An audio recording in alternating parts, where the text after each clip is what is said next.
Amruthaveni life kit presents daily news പ്രഭാത വാർത്തകൾ powered by Pulimoottil silks KSFE in association with Joy Alukkas. ഇത്തവണ first അടിക്കില്ലേ നമ്മള്?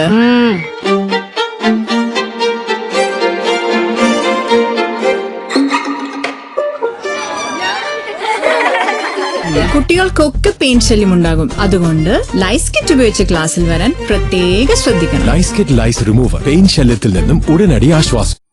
നമസ്കാരം, ഞാൻ ഡെയ്സി ബിജു. ഡെയിലി ന്യൂസിന്റെ പ്രഭാത വാർത്തകളിലേക്ക് സ്വാഗതം. ഇന്ന് മെയ് 5 ചൊവ്വാഴ്ച. സംസ്ഥാനത്ത് UDF സുനാമി.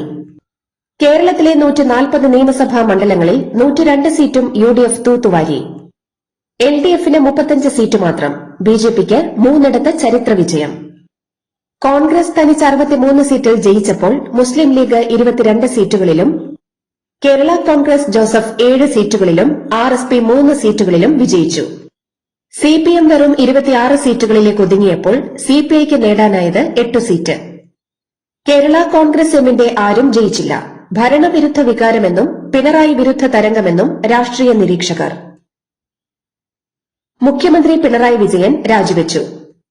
തലസ്ഥാനത്തെത്താതെ കണ്ണൂരിലെ വസതിയിൽ നിന്ന് പ്രത്യേക ദൂതൻ വഴിയാണ് രാജിക്കത്ത് ഗവർണർക്ക് എത്തിച്ചത്. മുഖ്യമന്ത്രിയുടെ രാജി സ്വീകരിച്ച ഗവർണർ രാജേന്ദ്ര വിശ്വനാഥ് ഹാർലേക്കർ പുതിയ സർക്കാർ അധികാരമേൽക്കുന്നതുവരെ കാവൽ മുഖ്യമന്ത്രിയായി തുടരാൻ അദ്ദേഹത്തോട് ആവശ്യപ്പെട്ടു. കനത്ത പരാജയത്തിന് പിന്നാലെ വീട്ടിൽ നിന്ന് പുറത്തിറങ്ങാത്ത വിജയൻ മാധ്യമങ്ങളെയും കാണാൻ തയ്യാറായില്ല. തമിഴ്നാട്ടിൽ വിജയ് തരംഗം. ബംഗാളിൽ മമതയെ അട്ടിമറിച്ച് BJP ഭരണം പിടിച്ചു. ആസാമിലും പുതുച്ചേരിയിലും BJPക്ക് ഭരണ തുടർച്ച. തമിഴ്നാട്ടിലെ 234 സീറ്റുകളിൽ വിജയിന്റെ തമിഴക വെട്രി കഴകം 107 സീറ്റുകൾ നേടി ഏറ്റവും വലിയ ഒറ്റകക്ഷിയായി.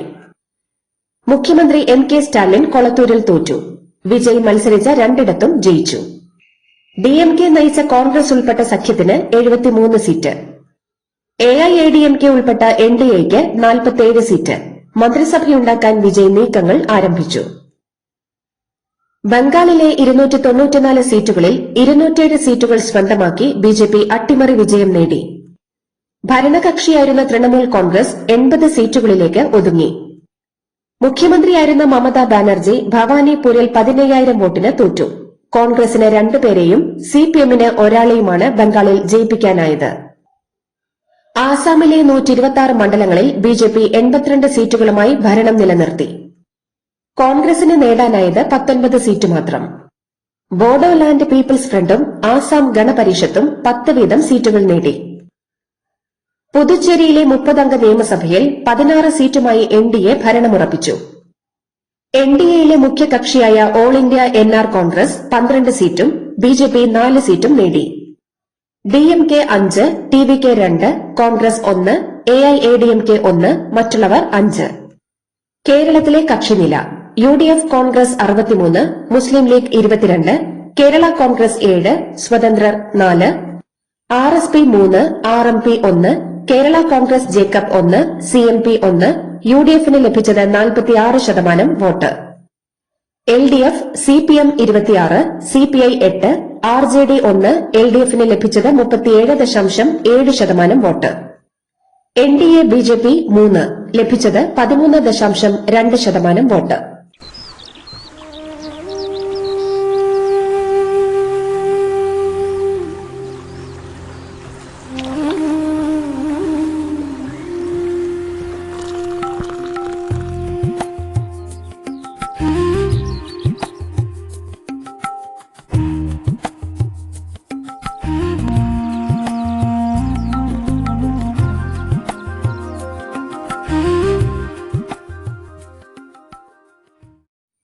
മുഖ്യമന്ത്രിയാകാൻ അവകാശവാദം ഉന്നയിക്കില്ലെന്നും മുഖ്യമന്ത്രി ആരെന്ന പാർട്ടിയും ഹൈക്കമാൻഡും തീരുമാനിക്കുമെന്നും കോൺഗ്രസ് നേതാവ് VD സതീശൻ.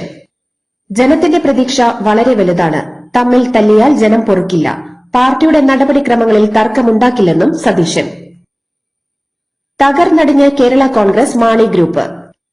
KM മാണി അരനൂറ്റാണ്ടോളം നിലനിർത്തിയ പാലാ നിയോജക മണ്ഡലത്തിൽ അദ്ദേഹത്തിന്റെ മകനും LDF സ്ഥാനാർത്ഥിയുമായ ജോസ് കെ മാണിയെ UDF സ്ഥാനാർത്ഥി മാണി C കാപ്പൻ 2991 വോട്ടുകളുടെ ഭൂരിപക്ഷത്തിന് തോൽപ്പിച്ചു.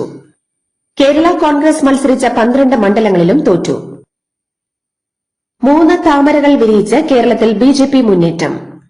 3 LDF മണ്ഡലങ്ങളിലാണ്. നേമത്ത് അക്കൌണ്ട് വീണ്ടും തുറന്നതിനു പുറമെ കഴക്കൂട്ടത്തും ചാത്തന്നൂരും വിരിഞ്ഞത് അത്ഭുത താമര. 6 ഇടങ്ങളിൽ ബിജെപി രണ്ടാമതെത്തി. നേമത്ത് മന്ത്രി ശിവൻകുട്ടിയെ തോൽപ്പിച്ച് സംസ്ഥാന അധ്യക്ഷൻ രാജീവ് ചന്ദ്രശേഖർ. കഴക്കൂട്ടത്ത് കടകംപള്ളിയെ വീഴ്ത്തി മുൻ കേന്ദ്രമന്ത്രി വി മുരളീധരൻ. ചാത്തന്നൂരിൽ BB ഗോപകുമാർ എന്നിവരാണ് ജയിച്ചത്. ഏറ്റവും മികച്ച വിജയവുമായി മുസ്ലിം ലീഗ്. 27 സീറ്റുകളിൽ മത്സരിച്ച് 22 ഇടങ്ങളിൽ ജയിച്ചു കയറിയ മുസ്ലിം ലീഗ് ഒരിക്കൽ കൂടി ശക്തി തെളിയിച്ചു. 2 സീറ്റുകളിൽ ചുണ്ടിനും കപ്പിനുമിടയിലാണ് വിജയം നഷ്ടമായത്. 2 വനിതകളെ സ്ഥാനാർത്ഥികളാക്കിയതിൽ ഒരാൾ ജയിച്ചു. മുസ്ലിം ലീഗിന് അഭിമാനം. CPM-ൽ നിന്ന് പുറത്തുവന്ന UDF സ്ഥാനാർത്ഥികളായ 3 പേർ ഗംഭീര വിജയം കാഴ്ചവെച്ചു. G. Sudhakaran, TK Govindan, V. Kunhikrishnan എന്നിവരാണ് വിജയിച്ചത്. CPM വിട്ട് UDF സ്ഥാനാർത്ഥിയായ PK ശശി തോറ്റു. കേരളത്തിൽ NDAയുടെ മുഖ്യ സഖ്യകക്ഷിയായ 2020യുടെ പൊടി പോലും കാണാനില്ല. ബിജെപിക്ക് ശക്തമായ വോട്ടുള്ള പല മണ്ഡലത്തിലും 2020 സ്ഥാനാർത്ഥികൾക്ക് 2021 ലഭിച്ച വോട്ട് പോലും നേടാനായില്ല. ബിജെപി പ്രധാന മണ്ഡലങ്ങളടക്കം ഇക്കുറി 2020ക്ക് വിട്ടു നൽകിയെങ്കിലും ബിജെപി വോട്ടുകളിൽ ചോർച്ചയുണ്ടായെന്നാണ് വിലയിരുത്തൽ. കേരള നിയമസഭയിലേക്ക് 11 വനിതാ MLA-മാർ. UDF-ലെ 9 പേരും LDF-ലെ 2 പേരുമാണ് വിജയിച്ചത്. മുസ്ലിം ലീഗിന്റെ ആദ്യ വനിതാ MLA-യായി ഫാത്തിമ തഹ്ലിയ വിജയിച്ചപ്പോൾ മന്ത്രി AK ശശീന്ദ്രനെ പരാജയപ്പെടുത്തിയാണ് കോൺഗ്രസിന്റെ വിദ്യ ബാലകൃഷ്ണൻ വിജയിച്ചത്. KK Rama, Uma Thomas, KA തുളസി, ബിന്ദു കൃഷ്ണ, ഷാനിമോൾ ഉസ്മാൻ, രമ്യ ഹരിദാസ്, ഉഷ വിജയൻ എന്നിവർ UDF-ൽ നിന്നും, OS അംബിക, ഗീത ഗോപി എന്നിവർ LDF-ൽ നിന്നും നിയമസഭയിലെത്തി. 2021-ൽ ഇടതുമുന്നണിയിൽ നിന്ന് 10ഉം UDF-ൽ നിന്ന് ഒരാളുമടക്കം 11 വനിതകളാണ് ഉണ്ടായിരുന്നത്. ചെങ്കോട്ടയായ ധർമ്മടം നിയോജക മണ്ഡലത്തിൽ CPM സ്ഥാനാർത്ഥി പിണറായി വിജയന് 19,247 വോട്ടുകളുടെ ഭൂരിപക്ഷത്തോടെ വിജയം. പിണറായി വിജയൻ 84,504 വോട്ടുകൾ നേടി. കോൺഗ്രസിന്റെ അഡ്വക്കേറ്റ് VP അബ്ദുൾ റഷീദ് 66,067 വോട്ടുകൾ നേടിയപ്പോൾ ബിജെപിയുടെ K രഞ്ജിത്ത് 18,383 വോട്ടുകളും സ്വന്തമാക്കി. ആദ്യ 6 റൌണ്ടുകളിൽ പിണറായി വിജയൻ പിറകിലായിരുന്നു. മണലൂർ നിയോജക മണ്ഡലത്തിലെ 160 തപാൽ വോട്ടുകൾ അസാധുവാക്കിയതിനെതിരെയും റീകൌണ്ടിംഗ് ആവശ്യപ്പെട്ടും UDF ഹൈക്കോടതിയിൽ ഹർജി നൽകും. 126 വോട്ടിന് തോറ്റ UDF സ്ഥാനാർത്ഥി TN പ്രതാപന്റെ ചീഫ് ഇലക്ഷൻ ഏജന്റ് CC ശ്രീകുമാറാണ് ഇക്കാര്യം വ്യക്തമാക്കിയത്. തോറ്റ LDF പ്രമുഖർ. മുഖ്യമന്ത്രിയടക്കം മത്സരിച്ച 20 മന്ത്രിമാരിൽ 13 പേരും തോറ്റു. പത്തനാപുരത്ത് 1/4 നൂറ്റാണ്ട് ജനപ്രതിനിധിയായിരുന്ന KB ഗണേഷ് കുമാറിനെ ജനം കൈവിട്ടു. മന്ത്രിമാരായ MV Rajesh, P Rajeev, Veena George, VN Vasavan, Roshi Augustine, doctor R Bindu, V Sivankutty, V Abdurahiman, J Chinchurani, AK Saseendran, Kadannappally Ramachandran, LDF convener TP Ramakrishnan, മുൻ മന്ത്രിമാരായ KK Shailaja, KT Jaleel, Mathew T Thomas, Jose K Mani, Kadakampally Surendran, CPM സംസ്ഥാന സെക്രട്ടറി MV ഗോവിന്ദന്റെ പത്നി PK ശ്യാമള. തോറ്റ UDF പ്രമുഖർ TN പ്രതാപൻ, VS ശിവകുമാർ.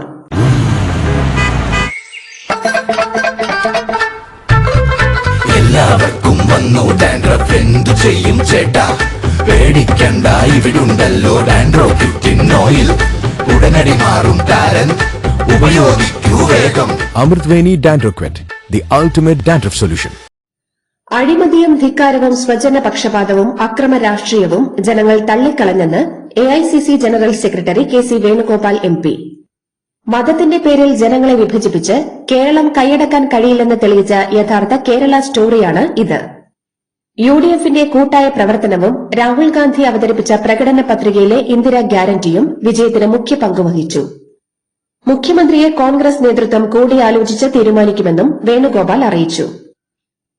തോൽവിക്ക് ശേഷം മാധ്യമങ്ങളെ കാണാതെ മുഖ്യമന്ത്രി പിണറായി വിജയൻ. പിണറായിയിലെ വീട്ടിൽ നിന്ന് അദ്ദേഹം പുറത്തിറങ്ങിയില്ല. MLA ഓഫീസിൽ എത്തുമെന്നായിരുന്നു ആദ്യം അറിയിച്ചത്. എന്നാൽ ഫലം മോശമായതിനെ തുടർന്ന് ഓഫീസിൽ വന്നില്ല. വിവാദങ്ങൾ ഉണ്ടാക്കി നടന്ന രാഷ്ട്രീയക്കാരെ ജനം പുറത്താക്കിയെന്ന് രാജീവ് ചന്ദ്രശേഖർ. നിയമസഭയ്ക്കുള്ളിൽ ജനങ്ങൾക്കായി നിലകൊള്ളും. BJPക്ക് ജനങ്ങൾ അവസരം തന്നുവെന്നും രാജീവ് ചന്ദ്രശേഖർ പറഞ്ഞു. ഇടതുമുന്നണിക്കുണ്ടായ കനത്ത തിരിച്ചടിയും പശ്ചിമബംഗാളിലെ ബിജെപിയുടെ വിജയവും അതീവ ഗൌരവത്തോടെ കാണുന്നതായി സിപിഎം പോളിറ്റ് ബ്യൂറോ. 10 വർഷം നീണ്ടുനിന്ന ഭരണത്തിനു ശേഷം കേരളത്തിൽ എൽഡിഎഫ് പരാജയപ്പെട്ടതിന് കാരണം പരിശോധിക്കുമെന്ന് പാർട്ടി അറിയിച്ചു. ചിറ്റൂരിൽ അപരന്റെ കളി. എൽഡിഎഫ് സ്ഥാനാർത്ഥിയായ മുരുകദാസിനെ 6510 വോട്ടുകൾക്കാണ് യുഡിഎഫിന്റെ സുമേഷ് അച്യുതൻ തോൽപ്പിച്ചത്. മുരുകദാസിന്റെ അപരനായി മത്സരിച്ച PS മുരുകദാസ് 6984 വോട്ടുകൾ പിടിച്ചു. സുമേഷ് അച്യുതന്റെ അപരനായ C സുമേഷിന് 261 വോട്ടുകളെ നേടാനായുള്ളൂ. ഞാൻ എല്ലാത്തിനും വലുതാണ് എന്ന ചിന്ത ആധുനിക സമൂഹത്തിൽ ആർക്കും ഭൂഷണമല്ലെന്ന് ബിനീഷ് കോടിയേരി. പാർട്ടിക്ക് പിണറായിയെ പോലൊരു മുഖ്യമന്ത്രിയെ കിട്ടിയേക്കാം, പക്ഷേ കോടിയേരിയെ പോലൊരു പാർട്ടി സെക്രട്ടറിയെ കിട്ടില്ലെന്നും ചില നഷ്ടങ്ങൾ നികത്താനാവില്ലെന്നും സഖാക്കൾ പങ്കുവച്ച വാചകമാണെന്ന് പറഞ്ഞ് ബിനീഷ് ഫേസ്ബുക്കിൽ കുറിച്ചു. അനുമതിയില്ലാതെ ലോട്ടറി വിൽപ്പനയെക്കുറിച്ച് ലേഖനം എഴുതിയതിന് N പ്രശാന്ത് IAS വീണ്ടും സസ്പെൻഷൻ. സർക്കാരിനെതിരെ വിമർശിക്കുകയും മാധ്യമങ്ങളിൽ പ്രതികരിക്കുകയും ചെയ്തതിന് ലഭിച്ച 9ാമത്തെ സസ്പെൻഷനാണ് ഇത്. കേരളമടക്കമുള്ള 5 സംസ്ഥാനങ്ങളിലെ നിയമസഭാ തെരഞ്ഞെടുപ്പ് ഫലം പുറത്തുവന്നതിന് പിറകെ ജനങ്ങൾക്ക് നന്ദി പറഞ്ഞ് പ്രധാനമന്ത്രി നരേന്ദ്രമോദി. ഇത് ചരിത്ര ദിനമെന്നും വർഷങ്ങളായി നീണ്ട സാധനയിലൂടെ ലഭിച്ച സിദ്ധിയെന്നും നരേന്ദ്രമോദി പറഞ്ഞു. ബംഗാൾ, ആസാം, കേരളം, പുതുച്ചേരി, തമിഴ്നാട് സംസ്ഥാനങ്ങളിലെ ജനങ്ങളെ നമിക്കുന്നുവെന്നും മോദി പറഞ്ഞു. തമിഴ്നാട് മുഖ്യമന്ത്രി MK സ്റ്റാലിൻ കൊളത്തൂർ മണ്ഡലത്തിൽ അപ്രതീക്ഷിതമായി പരാജയപ്പെട്ടു. നടൻ വിജയുടെ പാർട്ടിയായ തമിഴക വെട്രി കഴകത്തിന്റെ സ്ഥാനാർത്ഥിയും സ്റ്റാലിന്റെ മുൻ വിശ്വസ്തനുമായ VS ബാബുവാണ് അട്ടിമറി വിജയം നേടിയത്. ഹോർമുസ് കടലിടുക്കിൽ യുദ്ധഭീതി. ആക്രമണം തുടർന്ന് ഇറാൻ. UAEയിൽ ഇന്നു മുതൽ വെള്ളിയാഴ്ച വരെ സ്കൂൾ പഠനം ഓൺലൈനാക്കി. IPLൽ ലക്നൌ സൂപ്പർ ജയന്റ്സിനെതിരെ മുംബൈ ഇന്ത്യൻസിന് 6 വിക്കറ്റിന്റെ തകർപ്പൻ വിജയം. 229 റൺ വിജയ ലക്ഷ്യവുമായി ഇറങ്ങിയ മുംബൈ 18.4 ഓവറിൽ ജയിച്ചു. ടോസ് നേടി ആദ്യം ബാറ്റ് ചെയ്ത ലക്നൌ 5 വിക്കറ്റ് നഷ്ടത്തിൽ 228 റൺസ് അടിച്ചു. 83 റൺസ് നേടിയ റിയാൻ റിക്കിൾട്ടണും 84 റൺസ് നേടിയ രോഹിത് ശർമ്മയുമാണ് മുംബൈക്ക് വിജയമൊരുക്കിയത്.